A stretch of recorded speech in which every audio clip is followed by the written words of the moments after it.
రాత్రి 11:11. ఆ సమయానికి నగరం మొత్తం నిశ్శబ్దంగా మారిపోతుంది. కానీ విహాకు మాత్రం అదే సమయం అంటే భయం. ఎందుకంటే గత కొన్ని రోజులుగా ప్రతిరోజు సరిగ్గా 11:11కి ఆమె ఫోన్కి ఒక మెసేజ్ వస్తుంది. ఒక విచిత్రమైన విషయం ఏమిటంటే ఆ మెసేజ్ ఎవరి దగ్గర నుంచి వస్తుందో తెలియదు. సెండర్ నేమ్ ఒక్కటే, విహాన్. విహాకు ఆ పేరు పరిచయం లేదు. మొదటి రోజు వచ్చిన మెసేజ్, ఈరోజు కూడా అతను నిన్ను గుర్తు చేసుకున్నాడు. ఆమె నవ్వుకుంది. ఎవరో ప్రాంక్ చేస్తున్నారు అనుకుని డిలీట్ చేసింది. మరుసటి రోజు రాత్రి 11:11కి మళ్ళీ మెసేజ్ వచ్చింది. నువ్వు అతన్ని ఇంకా ఎందుకు ఎదురు చూస్తున్నావు? ఈసారి విహాన్ అవ్వలేదు. ఎందుకంటే ఆమె నిజంగానే ఎవరో ఒకరి కోసం ఎదురు చూస్తుంది. కానీ ఆ విషయం తనకు తప్ప ఇంకెవరికీ తెలియదు. మూడో రోజు వచ్చిన మెసేజ్ మరింత భయంకరంగా ఉంది. నువ్వు అతన్ని ఎందుకు వదిలేశావో నీకు ఇంకా గుర్తులేదు. ఆ ఒక్క మాటతో విహార్ చేతులు వణికిపోయాయి. ఆమె వెంటనే ఆ నంబర్కి కాల్ చేసింది. కాల్ కనెక్ట్ కాలేదు. నంబర్ డస్ నాట్ ఎగ్జిట్ అని మెసేజ్ వచ్చింది. విహార్ ఫోన్ సెట్టింగ్స్ చూసింది. మెసేజెస్ డీటెయిల్స్ చూసింది. ఆమె గుండె ఒక్కసారి ఆగిపోయినట్టయింది. ఆ మెసేజెస్ అన్నీ ఆమె స్వంత ఫోన్ నంబర్ నుంచే పంపబడ్డాయి. ఇది ఎలా సాధ్యం? ఆ రాత్రి ఆమె ఫోన్ స్విచ్ ఆఫ్ చేసి పడుకుంది. కానీ 11:11కి ఫోన్ తానే స్విచ్ ఆన్ అయింది. స్క్రీన్ మీద ఒక మెసేజ్, రేపు నువ్వు అద్దంలోకి చూడకు. విహా భయంతో ఫోన్ని పక్కకు విసిరేసింది. మరుసటి ఉదయం లేచిన వెంటనే బాత్రూమ్కి వెళ్ళింది. అద్దం ముందు నిలబడబోయి ఆ మెసేజ్ గుర్తొచ్చింది. ఆమె వెనక్కి తిరిగింది. ఆ రోజు మొత్తం అద్దం చూడలేదు. రాత్రి మళ్ళీ 11:11. ఈసారి మెసేజ్ చాలా చిన్నది. ఈరోజు తలుపు తెరపు. అంతే. కొన్ని సెకండ్స్ తర్వాత టక్ టక్ టక్ తలుపు తట్టిన శబ్దం. విహా గుండె వేగంగా కొట్టుకుంది. మళ్ళీ టక్ టక్. ఆమె ఫోన్కి ఇంకో మెసేజ్ వచ్చింది. అతను వచ్చాడు. విహా నెమ్మదిగా తలుపు దగ్గరికి వెళ్ళింది.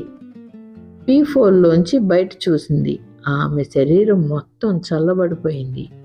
బయట విహానే నిలబడి ఉంది. అదే ముఖం, అదే డ్రెస్, అదే జుట్టు, అదే చేతిలో ఫోన్. బయట ఉన్న విహా కూడా లోపల ఉన్న విహానే చూస్తుంది. అప్పుడే ఆమె ఫోన్కి మరో మెసేజ్ వచ్చింది. లోపల ఉన్నది నువ్వు కాదు. విహా ఒక్క అడుగు వెనక్కి వేసింది. అయితే నేను ఎవరు అని తనలో తాను అనుకుంది. అప్పుడే బయట ఉన్న అమ్మాయి ఫోన్ మోగింది. ఆమె కాల్ అటెండ్ చేసింది. కొన్ని సెకండ్స్ మాట్లాడి తలుపు వైపు చూసి నవ్వింది. ఆ తర్వాత వెళ్ళిపోయింది. విహా అక్కడే కూర్చుని ఏడ్చింది. ఆ రాత్రి నిద్రపోలేదు. ఉదయం అయ్యాక ఒక నిర్ణయం తీసుకుంది. తన గతం గురించి తెలుసుకోవాలి. ఆమె పాత ఫొటోస్ అన్నీ వెతకడం మొదలుపెట్టింది. ఒక్క ఫోటో దగ్గర ఆమె చేతులు ఆగిపోయాయి. ఆ ఫోటోలో విహాతో పాటు ఒక అబ్బాయి ఉన్నాడు.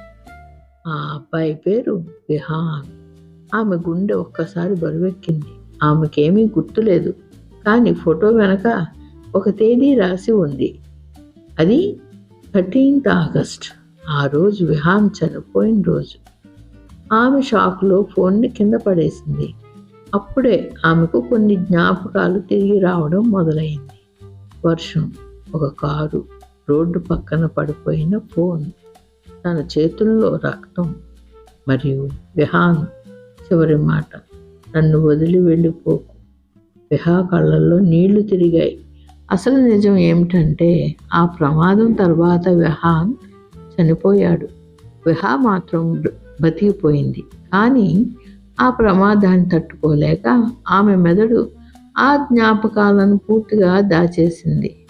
ప్రతిరోజు 11:11కి వస్తున్న మెసేజెస్ ఎవరో బయట నుంచి పంపుతున్నవి కాదు. అవి ఆమె స్వంత సబ్కాన్షియస్ నుంచి వచ్చిన మెసేజెస్. ఆమె మర్చిపోయిన నిజాన్ని ఆమె మనసే ఆమెకు గుర్తు చేస్తుంది. కానీ ఆమె ఇంకా ఒక ప్రశ్నకు సమాధానం కనుక్కోలేకపోయింది. అయితే ఆ రాత్రి తలుపు బయట కనిపించిన నేను ఎవరు? ఆమె నెమ్మదిగా అద్దం ముందు నిలబడింది. ఈసారి భయపడకుండా తన రిఫ్లెక్షన్ని చూసింది. రిఫ్లెక్షన్ నవ్వుతుంది, కానీ విహా నవ్వడం లేదు. ఆమె కడుగు వెనక్కి వేసింది. రిఫ్లెక్షన్ మాత్రం కడుగు ముందుకు వేసింది. అప్పుడే ఫోన్లో చివరి మెసేజ్ వచ్చింది. ఇప్పుడు నీకు గుర్తొచ్చిందా? స్క్రీన్ బ్లాక్ అయింది. ఆ తర్వాత దిహా గురించి ఎవరికి ఏ సమాచారం దొరకలేదు. కానీ ప్రతి సంవత్సరం ఆగస్టు 13న రాత్రి 11:11కి ఒకే నంబర్ నుంచి ఒకే మెసేజ్ వస్తూనే ఉంటుంది. ఈరోజు కూడా అతను నిన్ను గుర్తు చేసుకున్నాడు. మరి ఆ మెసేజ్ నిజంగా ఎవరు పంపుతున్నారు? విహాన్ ఆత్మ, విహా మనసా, లేదా ఆమె అద్దంలో మిగిలిపోయిన ఆ మరో విహానా?